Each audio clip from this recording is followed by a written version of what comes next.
என் இனிய தமிழ் மக்களே,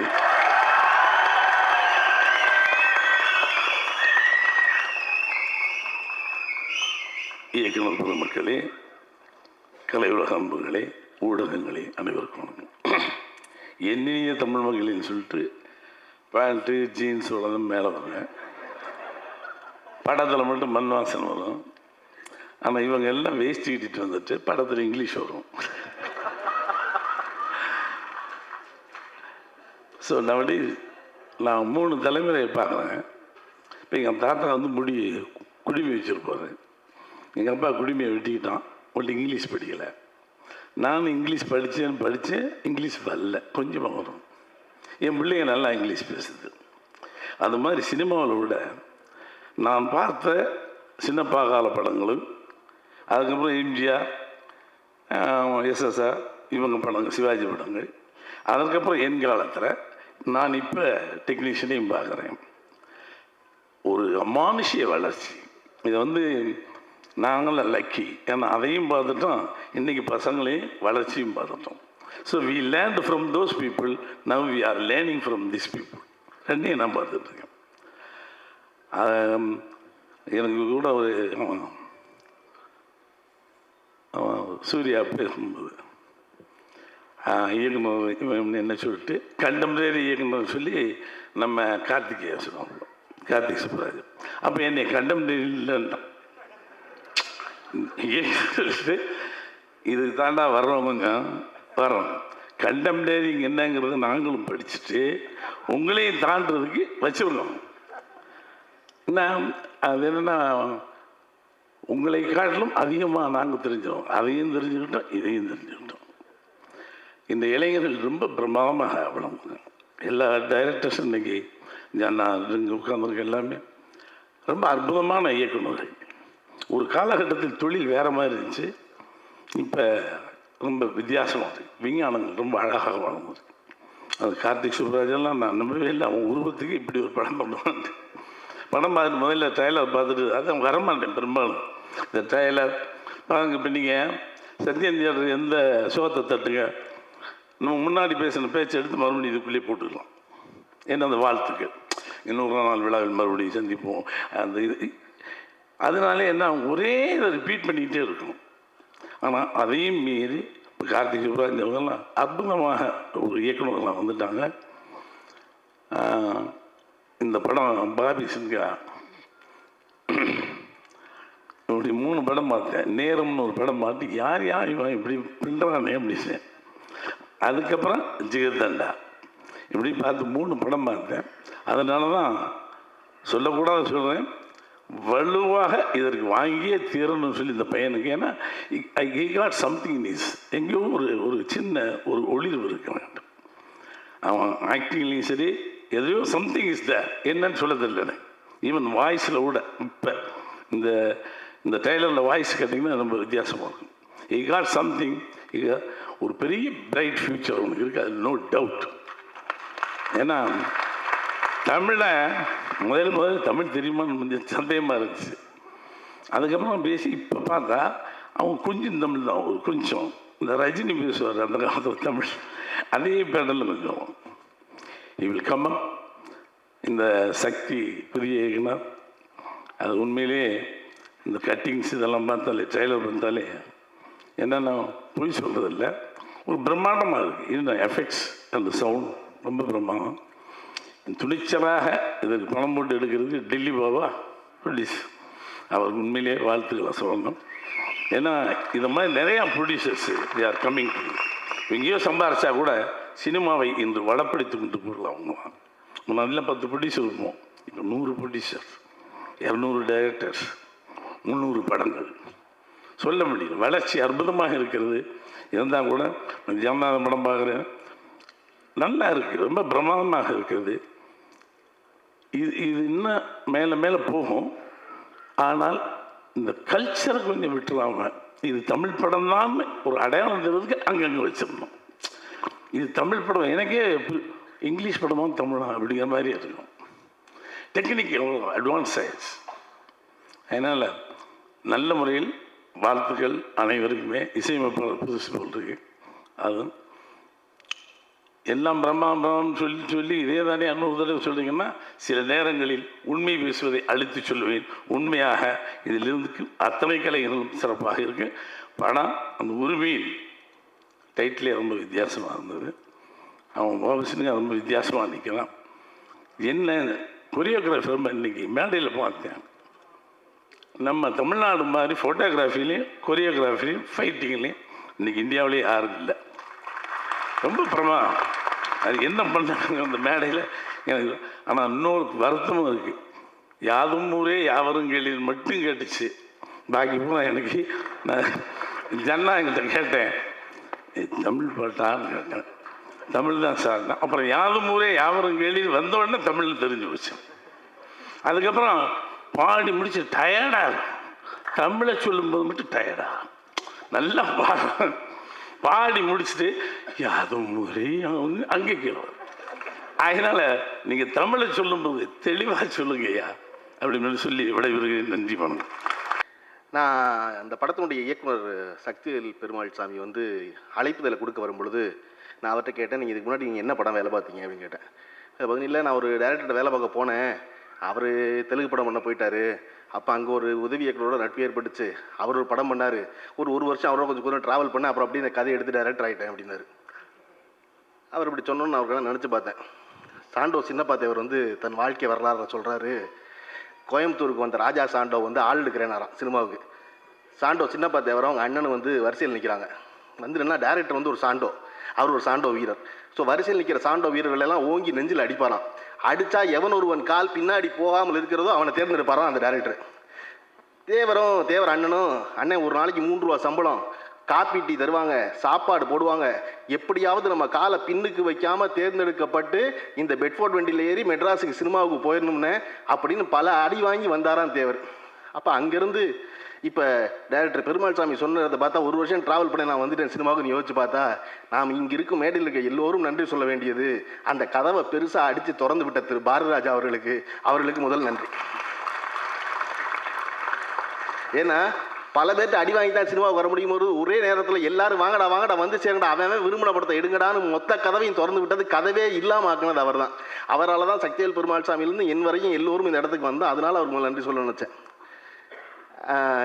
இந்த படம் எல்லோரும் சொன்னது போல் ட்ரெய்லர் அதெல்லாம் சிறப்பாக இருந்தாலும் கூட எனக்கு இந்த உரிமைங்கிற தலைப்பு வந்து ரொம்ப பிடிச்சிச்சு. உரிமையின் வந்து அது ஒரு ஔவையாருடைய தலைப்பு. ஔவையார் தன்னுடைய மூதுரையில் சொல்கிற தலைப்பு அது. எல்லாருக்கும் அந்த ஒரு வரி மட்டும்தான் ஓடுமீனோட உரிமையின் வருமளவு தான் ஞாபகம் இருக்கும். அது வந்து அடக்கமுடையார் அறிவிலார் என்றெண்ணி கடக்கவும் கருதவும் வேண்டா. ரொம்ப அடக்கமாக இருக்கான் ஒருத்தன், சும்மா இருக்கான் ஒருத்தன் அப்படின்னா அவனுக்கு அறிவில்லைன்னு நினச்சி அவனை கடந்து போக கூட நினைக்காதீங்க. அடக்கமுடையார் அறிவிலார் என்றெண்ணி கடக்கவும் கருதவும் வேண்டா. மடைத்தலையில் ஓடுமீன் ஓட உருமீன் வருமளவு வாடி நிற்குமாம் கொக்குனா ஔவை மூதுரையில். கொக்கு காத்து நிற்காதான், காத்து நிற்குமாம் கொக்குனாலே பாட்டு சரிதான். ஓடுமீன் ஓட உருமீன் வருமளவும் வாடி நிற்குமா கொக்கு. கொக்கு பார்த்துக்கிட்டே என்ன வாடி நிற்குமா, என் சத்துக்கு இதெல்லாம் ஒரு ஆளுன்னு வருது, இதை போய் நான் கொத்தலாமா அப்படின்னு வாடி நிற்குமா, எனக்கானது வரட்டும்னு. இந்த மொத்த குழுவினருக்கும் சொல்கிறேன், மூதுரையில் அந்த பாட்டை விடவும் உரிமீன் வாடி நிற்குமா கொக்குங்கிற பாட்டை விடவும் அடுத்த பாட்டு தான் ஆகச்சிறந்த பாட்டு. எல்லோரும் அதுக்கும் ஒரு வரி தெரியும் அந்த மூதுரையில் எல்லாருக்கும்.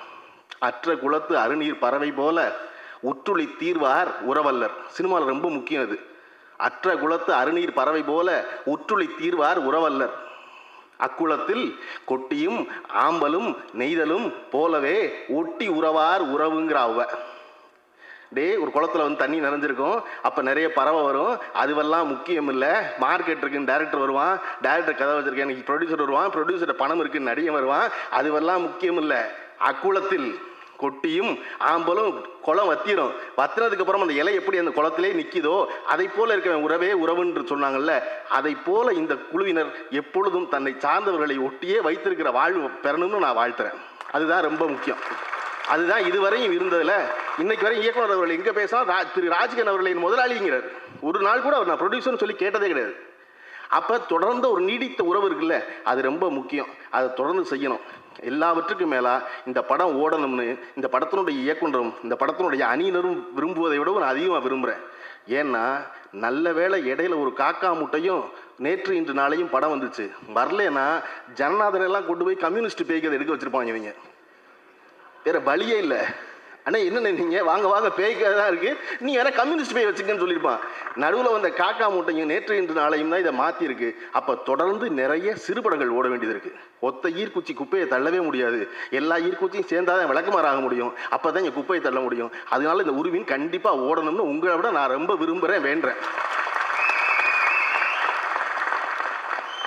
பாபி சிம்மாவில் தொடங்கி கலையரசன்லேருந்து எல்லோரையும் எல்லா நட்சத்திரங்களும் எனக்கு அன்னைக்கே தெரிஞ்சிச்சு. இந்த நட்சத்திரம் இன்னும்னு எல்லோரும் சொன்னாங்க, ஆதியிலேருந்து அவ்வளோ பேரும். அதனால் அதை நான் வழிமொழி வேண்டிய அவசியம் இல்லை, அவர் நட்சத்திரம் ஆகிட்டதுனால. இந்த படத்தினுடைய கதாநாயகி ரேஷ்மி மேனன் அவர்களை ரொம்ப குறும்பட காலத்துலேருந்து நான் கவனிச்சிக்கிட்டு இருந்தேன். அப்போ இருந்து அவருக்குரிய அந்த இடத்துக்கு வரல. என்ன அவருக்குரிய இடத்துக்கு வரலன்னு என்ன அர்த்தம்? கேரவேனும் ஒரு நாளைக்கு அசிஸ்டன்ட் பேட்டா 15,000 வாங்கலைன்னு சொல்ல வர்றாங்க எல்லாரும், அவ்வளோதான். அதில் என்ன அந்த இடத்துக்கு வரணுங்கிறது தான். அந்த இடத்துக்கு வர்றதுக்கு எனக்கு தெரிஞ்சு ஏதாவது சின்ன சின்ன மாற்றங்கள் பண்ணால் வந்துட முடியும். அப்படி தான் ரேஷ்மி மேனன் முடிஞ்சால் ஒரு சின்ன மாற்றம் செய்யலாம். தன் பேரில் இருக்க மேனனை கலட்டினா ஒருவேளை நல்லா வந்துடுமோ என்னமோ தெரியல எனக்குள்ள. ஏன்னா தமிழ்நாட்டில் மட்டும்தான் இன்னும் பேருக்கு பின்னாடி ஜாதி போடாமல் இருக்கான் இந்தியாவில். அதுக்கு காரணம் பெரியார்னு ஒரு கிழவன் 90 வயசு வரையும் கையில் மூத்திரவாளியை தூக்கிட்டு தெரு தெருவாக பேசினதுனால இது விளைவு. சரி, பெரியார் படத்தையே செருப்பால் அடிக்க ஆரம்பிச்சிட்டோம். ரேஷ்மிக்கு பின்னாடி மேனன் இருந்தா என்ன, நாயர் இருந்தா என்னன்னு நினச்சா என்னை விட்டுருங்க. நடந்தால் மாற்றம் வரும் நம்புகிறேன். இந்த படத்தை சேர்ந்த குழுவினர் அனைவரும் மாபெரும் வெற்றி அடைய வேண்டும்னு வாழ்த்துறேன். விடைபெறேன். நன்றி, வணக்கம். நான் இன்னைக்கு மெயினாக இந்த ஃபங்க்ஷனுக்கு வந்திருக்கிறது முக்கியமாக என்னோட தம்பி பாபி சிம்மாவுக்காக. ஆக்சுவலாக எனக்கு வந்து எங்கள் வீட்டில் நான் தான் கடைசி போய், எனக்கு தம்பி கிடையாது. I feel Bobby Simha is my தம்பி. ரொம்ப நல்ல பையங்க அவர். ரொம்ப ஆக்சுவலாக அவரோட ஒர்க் பண்ணுற ஒரு வாய்ப்பு கிடச்சி, 2 பேரும் ஒர்க் பண்ணுறோம் சாரோட படத்தில்.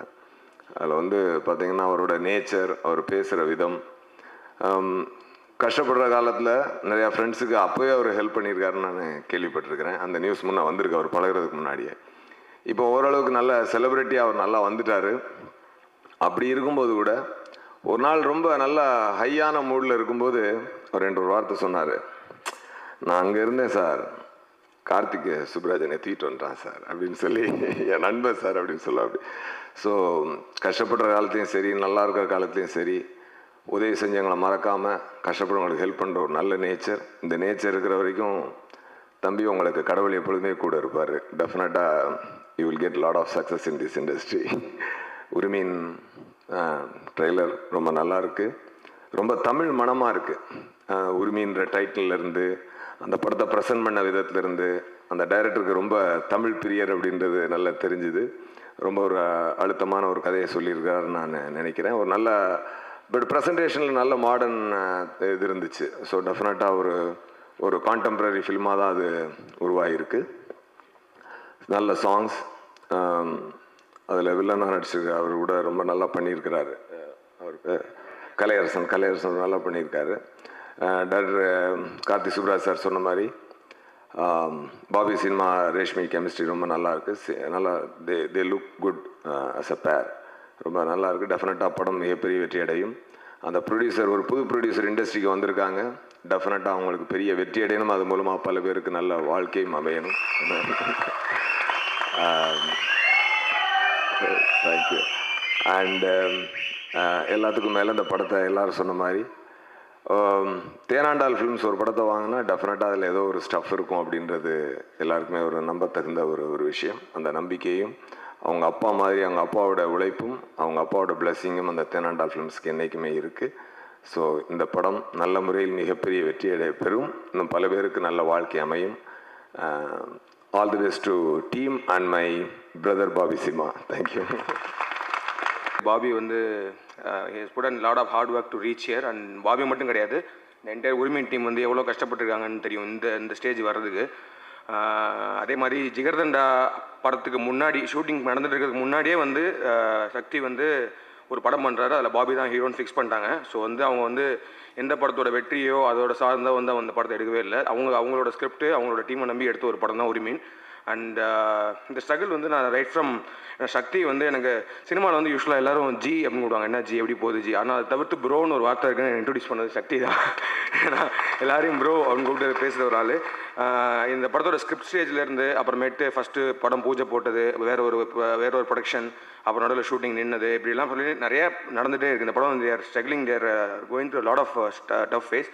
அதெல்லாம் மீறி I think Dilli Babu sir வந்து இந்த படத்தை டேக் ஓவர் பண்ணதுக்கப்புறம் I think they're having a very good time and கரெக்டாக ப்ரொடக்ஷன் நடந்துச்சு. அண்ட் இந்த படத்தை வந்து இந்த ஸ்டேஜுக்கு கொண்டு வந்து நிப்பாட்டிருக்கிறதுக்கு தேங்க்யூ சார். அண்ட் தேனாண்டால் ஃபிலிம்ஸும் அந்த படத்தை வாங்கியிருக்கின்றது இன்னொன்று வெரி வெரி குட் நியூஸ். ஏன்னா இந்த படம் கண்டிப்பாக மிகப்பெரிய வெற்றி நான் ரொம்ப ஹானஸ்ட்டாக ஆசைப்பட்றேன். And the technical team like cinematographer ரவியாக இருக்கட்டும், மியூசிக் அச்சுவாக இருக்கட்டும், பார்த்த டீசர் ட்ரெய்லர் எல்லாமே வந்து பயங்கர பிரம்மாண்டமாக இருக்குது. ஒரு பயங்கர ஒரு பிரம்மாண்டமான ஒரு படமாக இருக்குது. ஏன்னா வந்து ஆடியோ லான்ச்சுக்கு ஜிப்பி இப்போ தான் பார்க்குறேன் நான். அந்தளவுக்கு ஒரு பிரம்மாண்டமான ஒரு விஷயத்தை பண்ணிகிட்டு இருக்காங்க அந்த படத்துக்கு. அண்ட் ஆக்டர்ஸ் பார்க்கும்போது பாபி கண்டிப்பாக வெரி டேலண்டட் ஆக்டர். அதே மாதிரி அவனுக்கு வந்து நிறையா இந்த மாதிரி அவன் ஆசைப்படலாம் இந்த படத்தில் செஞ்சுருக்கான்னு நினைக்கிறேன். லைக் வந்து ஆக்ஷன், குதிரை, bullet, romance. So and then Kalaiyarasan one of the very talented actor. And அவர் இந்த ட்ரெய்லரில் பார்க்கும்போது இட் இஸ் ஒரு பயங்கர ஸ்ட்ராங்கான ஒரு வில்லன் ப்ரொட்டாகனிஸ்ட் ஆட்டகனிஸ்ட் இதாக தெரியுறாங்க. அண்ட் ரேஷ்மி மேனன், ரேஷ்மியோட கெமிஸ்ட்ரி பயங்கரமாக இருக்குது அந்த சாங்கில். And so all the very best of the team. And இந்த படம் கண்டிப்பாக ஹிட் ஆகணும்னு நான் ரொம்ப ஹானஸ்ட்டாக ஆசைப்பட்றேன். அண்ட் எங்கள் அப்பா அந்த படத்தில் ஒரு கேரக்டர் நடிச்சிருக்காரு. So thanks for giving him also an opportunity. And thank you. இந்த நிகழ்ச்சி ஒரு நல்ல முன்னுதாரணமான நிகழ்ச்சியாக இருக்குது. ஏன்னா இந்த இயக்குனரையும் இந்த டீம் யாரையுமே வந்து நேரடியாக எனக்கு பழக்கமே கூட கிடையாது. ஆனாலும் வந்து ஒரு புது இயக்குனர் முதல்ல ஒரு படம் பண்ண வராரு, ஒரு புதிய தயாரிப்பாளர் முதல்ல வராரு. இதை தாண்டி என் படத்தில் அசிஸ்டண்டாக ஒர்க் பண்ண சரவணன் வந்து முன்னால் இருந்து எல்லா வேலையும் செய்கிறான். இவன் தான் வந்து இந்த நிகழ்ச்சிக்கு வரணும், பாரதி சார் வராரு. அப்போ எப்படின்னா ஒரு படம் உருவாகி வருதுன்னும் போது அது ஒரு எவ்வளோ பெரிய கஷ்டமான வேலைன்றது வந்து முடிச்சு எடுத்து வெளியே வர வரைக்கும் அவ்வளோ கடுமையான உழைப்பு அது உரியுது. அது சரியாக வெற்றி படமாக ஆக்கணும். அது சரியான வெற்றி படமாக ஆகும்போது தான் அதோடைய பாபி சிம்மா ஆகட்டும், கலையரசனாக இருக்கட்டும், ரேஷ்மி மேனன் ஆகட்டும், டைரக்டர் சக்திவேல் ஆகட்டும், டெல்லி பாபு சார் ஆகட்டும், எல்லாரும் கேமராமேன் இவ்வளோ உழைப்பு இருக்குது. எல்லாரும் வெளியே வந்து இது வெற்றி அடையும் போது தான் அது இருக்குது. இந்த வெற்றி வந்து எங்கே இருக்குதுன்னா, நான் ஒரு சின்ன சம்பவம் ஒன்று சொன்னேன். புறம்போக்கு படம் ரிலீஸ் ஆச்சு. ரிலீஸ் ஆகி 3வது நாள் தமிழ்நாட்டில் மிக முக்கிய பிரமுகர் விஐபி அவர் திடீர்னு எனக்கு ஃபோன் பண்ணார். ஃபோன் பண்ணி இது மாதிரி படம் பார்க்கறதுக்கு கேட்குறான்னு தான் நான் நினச்சேன். அவனை சொன்னேன், படம் ஒன்று பார்க்க நினச்சேன்பா. என் பசங்கிட்ட சொன்னேன், ஒரு சீடி எடுத்து வந்து போட்டாங்க, கொஞ்சம் சவுண்டு சரியில்லை, நான் தேட்டரில் போய் டிக்கெட் ஒன்றா எடுத்து கூட பார்க்குறேன் அப்படின்னாரு. 3 நாளில் வந்து அது ஏன் இந்த துணி எப்படி இருந்ததுன்னா, திருட்டு விசிடி என்பதோ அது ஒரு குற்ற உணர்வு என்பதோ அது ஒரு டைரக்டர்கிட்டயே கேட்குறோமே அப்படின்ற அந்த ஒரு கல்ச்சர் கூட இல்லாத அளவுக்கு அது ரொம்ப சாதாரணமாக ஆயிடுச்சு. அது ரொம்ப அநியாயமாக இருந்தது. ஒரு குற்றமாக ஃபீல் பண்ணி கேட்டிருந்தாலும் பரவாயில்ல, அது எல்லாமே நல்லிஃபை ஆகி ஒன்றுமே இல்லாமல் ரொம்ப சாதாரணமான ஒரு நிகழ்ச்சியாக 3வது நாளே அது நிகழ்ந்தது. அது முக்கிய பிரமுகர். அப்போ அந்த இவ்வளோ குறுகிய காலத்துக்குள்ளே அதை வெற்றிப்படமாக்குவதற்கு அனைவரும் உழைச்சி வெற்றிப்படமாக்கினா தான் நம்ம வாழ்த்துக்கள் போய் நம்ம டிவிக்கு சேரும். எல்லா தொழில்நுட்ப கலைஞர்களும் அந்த வாழ்த்தை வந்து நேரடியாக அனுபவிக்க முடியும். அதில் விழித்திருங்கள் அதில் சொல்லி இப்படி விரும்பினேன். அநேகமாக என்னுடைய சவுண்ட் சிஸ்டத்தில் ஒரு லூப்பில் தொடர்ச்சியாக ரொம்ப காலத்திற்கு சிறுநடை ஒலித்து கொண்டே இருக்கும் என்று நான் நினைக்கிறேன். அவ்வளவு அழகான, அவ்வளவு ஆத்மார்த்தமான ஒரு மெலடி. இன்றைய சூழலில் படம் தயாரிப்பதை விட அந்த படத்தை சரியாக ப்ரொமோட் செய்வதற்கு தான் மிகப்பெரிய நெருக்கடிகள் இருக்கின்றன. அந்த வகையில் ஒரு படத்தை மக்களிடம் கொண்டு சேர்க்கின்ற அந்த லாபகம் அறிந்த ஒரு நிறுவனமாக தேனாண்டால் ஃபிலிம்ஸ் இருக்கின்றது. அவர்கள் நிச்சயமாக இந்த படத்தை கொண்டு சேர்க்க வேண்டிய விதத்தில் மக்களிடம் கொண்டு சேர்ப்பார்கள். ஒட்டுமொத்த குழுவினருக்கும் பட தயாரிப்பாளருக்கும் பங்கு பெற்ற அனைத்து கலைஞர்களுக்கும் என்னுடைய வாழ்த்துக்கள். பாபி வந்து சமீப காலங்களில் வந்து ஒரு மிக முக்கியமான தமிழ் சினிமாவில் ஒரு நடிகர். பாபி எப்படின்னு கேட்டிங்கன்னா ரொம்ப இன்ட்ரெஸ்டிங்கான ஒரு லக்குள்ள ஒரு ஆள். அதாவது பரமசிவன் கையில் பழம் இருக்கும்போது டக்குன்னு எல்லாரும் முருகன் வந்து உலகம் சுற்றிட்டு இருக்கும்போது டக்குன்னு போய் அப்பா அம்மாவை சுற்றிட்டு பழமான கதை விநாயகருக்கு கதை உங்களுக்கு எல்லாருக்கும் தெரிஞ்சிருக்கும். அப்படிப்பட்ட விநாயகர் தான் நம்ம இண்டஸ்ட்ரியில் புதுசாக வந்திருக்கிற டைரக்டர் வந்து கார்த்திக் சுப்பராஜ். ஸோ அந்த வகையில் எல்லாரும் வேறு வேறு மாதிரி படம் பண்ணி ஒரு பெரிய ரெகக்னேஷன் வாங்கணும்னு போராடிட்டு காலகட்டத்தில் டக்குன்னு பீஸான ஒரு இன்ட்ரெஸ்டிங்கான ஒரு ஜானர் பண்ணார். அதுக்கப்புறம் ஜிகர்தண்டா நேஷனல் லெவலில் ஒரு ரெகக்னேஷன் நேஷனல் அவார்டு வாங்கிட்டு வந்தார். ஸோ அவர் வாங்கி சுற்றிட்டு வந்த படத்தை டக்குன்னு கையில் வாங்கி குடும்பச்சு ஒன்று பார்த்து வாங்கி சாப்பிட்டு அப்படிங்கிற ஒரு பாபி சிம்மா ஒரு லக்கு இருந்தது. ஆனால் என்னதான் லக்கு இருந்தாலும் இந்த படத்தை பொறுத்த வரைக்கும் பாபி சிம்மாவுக்கு மிக முக்கியமான ஒரு படம். ஏன்னா கழுகு தன் குஞ்சை வந்து பார்த்திங்கன்னா கொஞ்ச நாள் அடகாத்து வச்சுட்டு மேலே உச்சியில் போய் தூக்கி விட்டுரும். எதுக்கு அப்படின்னா விழுந்தால் செத்து போய்டும், அதுக்கு நல்லா தெரியும். ஆனால் அப்போ தான் அதுக்கு பறக்கிற சக்தி, அதுக்கு தன்னம்பிக்கை வழக்கணுங்கிற ஒரு விஷயமா இருக்கும். இந்த வகையில் சக்தி அப்படிங்கிற ஒரு டெபியூட் டைரக்டர், ஒரு புது டீமு, அதை வச்சுக்கிட்டு இன்றைக்கி பாபி சிம்மா அப்படிங்கிற ஒரு அவரோட தோளில் இன்றைக்கி இந்த படத்தை சுமந்திருக்காரு. டைரக்டரோட கன்விக்ஷன் சில ட்ரெய்லர் பார்க்கும்போதும் சரி, டீசர் பார்க்கும்போதும் தெரியுது. ரொம்ப ஒரு டீட்டெயிலிங், ஏகப்பட்ட ஒரு டீட்டெயிலிங் இருக்குது. அண்ட் என்னையோட விழாநாயகன் அச்சு, உங்கள் சாங்ஸ் எனக்கு மாழை பொழுதின் மயக்கத்திலேயோட சாங்ஸ் அண்ட் ஆல்பம் ரொம்ப பிடிக்கும். அண்ட் ஐ திங்க் அந்த ஆடியோ லான்ச்சுக்கு நான் வந்திருந்தேன். ஸோ ரொம்ப நாள் கழிச்சு திருப்பி தமிழில் பண்ணுறீங்க, வாழ்த்துக்கள்.